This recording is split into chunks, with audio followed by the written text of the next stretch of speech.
எண்ணெய் ஊற்றிக்கோங்க. மிளகாத்தூள், மஞ்சத்தூள், உப்பு போட்டு வேக வச்ச எக்கை அதில் ஃப்ரை பண்ணி தனியாக வச்சுருங்க.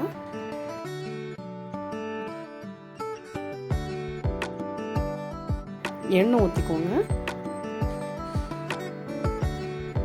கொஞ்சமாக நெய் சேர்த்துக்கோங்க. பட்டை, கிராம்பு, ஏலக்காய், பிரிஞ்சி இலை போட்டு தாளிச்சுக்கோங்க.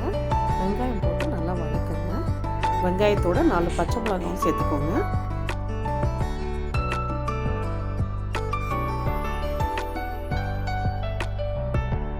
வெங்காயம் வதங்கிடுச்சு. இப்போ இஞ்சி பூண்டு பேஸ்ட் சேர்த்து நல்லா வதக்கிடுங்க.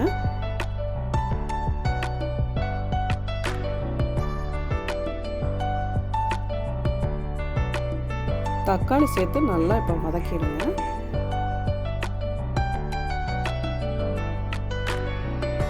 தக்காளி நல்லா வதங்கிடுச்சு. இப்போ காரத்துக்கு தேவையான மிளகாத்தூள், ஒரு 1/4 ஸ்பூன் தனியாத்தூள், கரம் மசாலா, மஞ்சத்தூள் சேர்த்து நல்லா மிக்ஸ் பண்ணிக்கோங்க. தயிர் சேர்த்துக்கோங்க.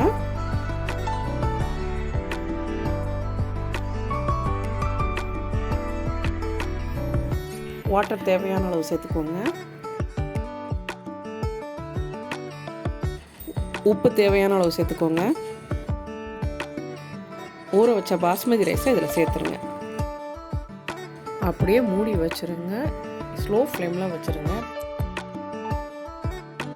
ஃப்ரை பண்ணி வச்சுருக்கிற எக்கை இப்போ இதில் சேர்த்துருங்க.